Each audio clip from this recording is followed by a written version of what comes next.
大家好，欢迎来到神性空间。催眠真的能看到前世吗？这是许多人在接触催眠回溯时最直觉的疑问。那些记忆究竟只是心理暗示的产物，还是真的触及了某种灵魂的记忆层面？要回答这个问题，我们先来认识一位在催眠研究领域颇具影响力的人物——朵洛丽丝·坎南 （Dolores Cannon）。他长期进行深度催眠个案研究，并发展出一套名为 QHHT（Quantum Healing Hypnosis Technique） 量子疗愈催眠技巧的催眠方法，用以探索人类潜意识及灵魂层面的经验。他将这些案例整理于多本著作之中，其中最具代表性的是《生死之间》。书中记录了受试者在催眠下描述的前世经验、死亡过渡以及灵魂在生死之间的旅程。这些案例并非单纯的科幻故事，而是他常年观察整理的催眠资料。在这一集中，我们将带大家一同探索这些案例背后的现象。在催眠状态下，许多人不只回顾前世，还描绘出死亡与转世之间的世界，呈现出一个既神秘又引人深思的灵魂旅程画面。透过这些观察，我们可以开始思考，这些记忆究竟反映了心理象征、潜意识模式，还是真实存在于灵魂层面的经验？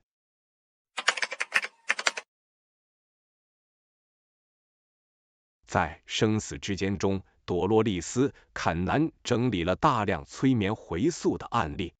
这些案例呈现出一个令人好奇的共通模式。许多受试者在进入深度催眠状态后，都描述了类似的经历。他们的意识似乎离开了肉体，进入一个非物质的空间。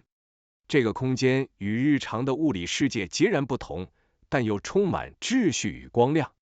在这里，他们回顾自己过去的一生，仔细观察自己的行为、决定以及所带来的结果。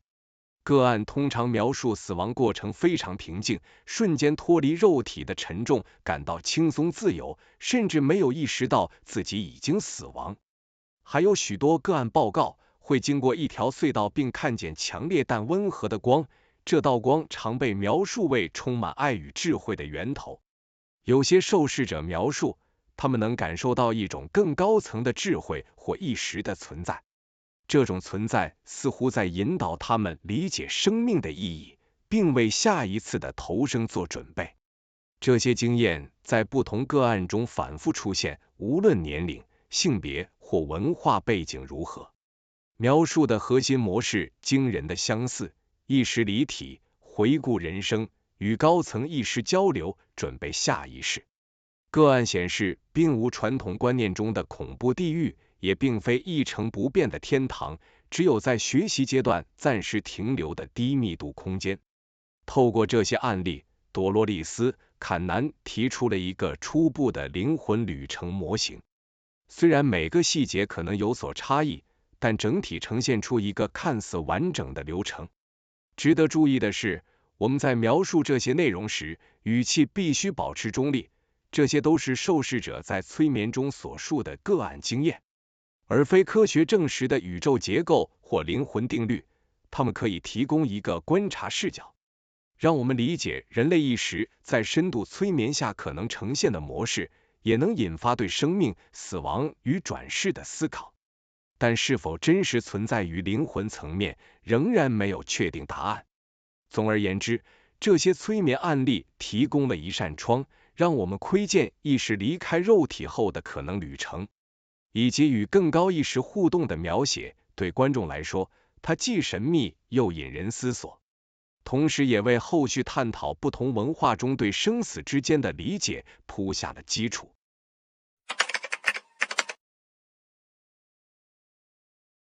如果我们将朵洛丽丝·坎南整理的催眠案例与古老灵性传统进行比较，就会发现一些结构上的相似之处。在上一集中，我们谈到藏传佛教经典《西藏度王经》，其中提出了中阴的概念。死亡之后，意识会进入一个过渡阶段，并且会看到温暖且明亮的本初光明。然后经历各种心识景象，最终再次投生。这个过程与催眠案例中描述的灵魂旅程在结构上有惊人的相似性。意识离开肉体，进入非物质空间，看到光明，回顾生命，与更高层意识互动，最后准备下意识。无论是东方经典，还是美国催眠研究，死亡与转世之间似乎都呈现出一个基本流程：死亡、过渡阶段、意识经验、再次投生。然而，两者之间也存在重要差异。藏传佛教通常强调这些景象是心识的投射，是对自身业力与内在心态的映照。而在朵洛丽丝·坎南的催眠案例中，受试者描述的场景往往呈现出一个完整的灵魂世界叙事，场景、存在与互动似乎更具实体感，超越单纯心理象征。这也让我们思考，这些催眠案例所呈现的世界，究竟是人类意识自身的投影，还是真实存在于某种灵魂层面的空间？透过这种对照，我们可以看到，不同文化中对死亡与转世的叙事，虽然出发点与解释方式不同，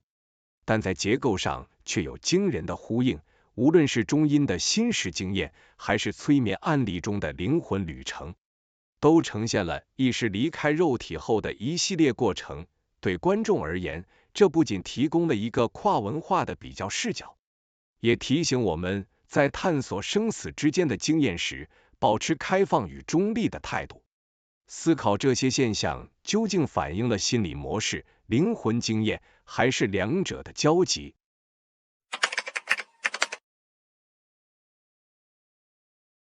谈到前世回溯，许多人直觉以为它遵循一条简单的时间序列，前世、今生、来世。然而，如果从意识研究的角度来看，时间本身可能只是人类理解世界的一种方式，并不一定是灵魂经验的绝对规则。在某些灵性观点中，灵魂或意识可能不完全受线性时间限制，它们能同时存在于不同时间的事件之中，甚至可能跨越不同个体的生命经验。这种非线性时间的概念，为一些看似奇特的经验提供了另一种理解方式。例如，有些人会对一个陌生人产生强烈的熟悉感，却发现对方对自己毫无感觉。若把轮回理解成单纯的线性顺序规则，也就是前世、今生、来世的顺序，这种错置似乎难以解释。但如果意识和灵魂不受线性时间束缚，那么不同生命之间的交集可能不完全依照时间顺序，而是一种更复杂的频率或能量共振现象。在朵洛丽丝·坎南的催眠案例中，也出现过类似暗示。受试者描述的前世经验，并不总是与已知历史时间完全吻合，甚至可能与其他人的生命产生微妙交集，形成某种熟悉感或共鸣。这并不意味着我们可以直接将其视为客观历史，而是提供一个思考角度。时间对灵魂而言，可能比我们想象的更为流动与弹性。因此，当我们探索前世回溯与轮回经验时，理解时间的非线性特性，有助于将这些现象放在更宽广的意识框架中去解读。它提醒我们，许多看似矛盾或难以理解的经验，可能并非错误，而是灵魂或意识在更高层次的运作模式，超越了我们日常生活中习惯的线性时间观念。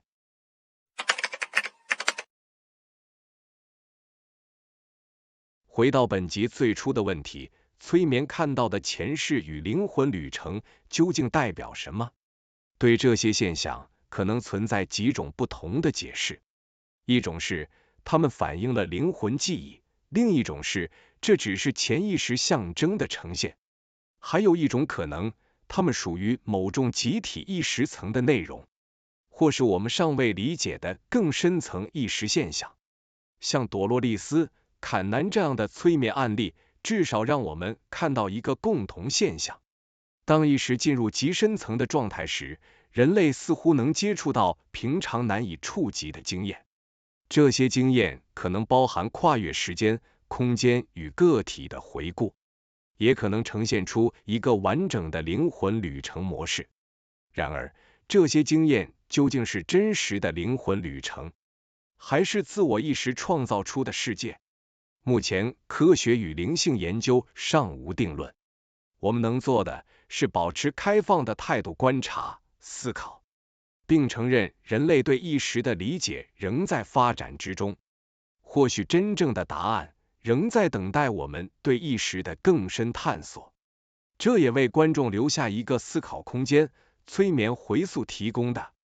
不只是前世故事或神秘叙事，更是一扇窗，让我们窥见人类意识的复杂性，以及我们对生命、死亡与转世的理解，仍有无限可能去探索。感谢您收看今天的影片，喜欢的话请订阅、按赞、开启小铃铛，您的支持是本频道创作的最大动力。我们下期再见。